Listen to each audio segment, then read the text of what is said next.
So ayun nga mga par, at yun kararating lang namin dito sa area ng Diwata Paris. So nakapila kami dito, ito yung lugar dito no, hanggang dito sa labas mga par ang pila ng mga tao. Kung nakita nyo yung magkabilaan dyan, may nagtitinda din ng mga Paris dyan, pero iba talaga kapag kay Paris Diwata, napakaraming tao. So ayun nga, syempre nakausad na kami dito mga par, nakapasok na kami sa mismong pwesto ni Diwata Paris Overload dito sa sa Jokno Street sa Pasay. At yun, let's go mga par, at yun, napakadaming tao dito. At yun, nandito na kami sa area. Oh, ang sarap ng kain ni Dagski. Oh. Ayun mga par, oh, pasilip-silip ka pa sa camera ha. Oh, may bago tayong kilala dyan mga par, yun ang naka polo shirt na kulay puti na taga Cavite daw sila. So nakijamming sila sa atin. At yun, habang nagkikwentuhan kami, yung mga par, samahan nyo kami sa aming mukbang ng Paris ni Diwata Overload.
Sana all.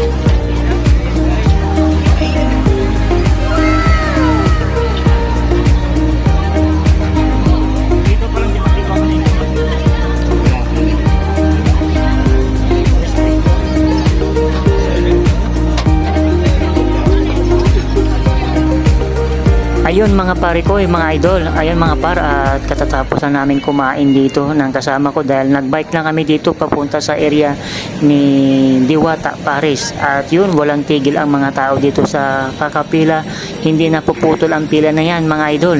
At siyempre dahil nga Diwata Paris Overload, napakasarap sa kanila yung kanilang lechon kawali na sahog sa kanyang Paris. At dito naman sa area dito mga idol no, diyan niluluto ang mga pagkain na inihanda ni Diwata. At yun, nabusog kami at nag-enjoy talaga kami dito.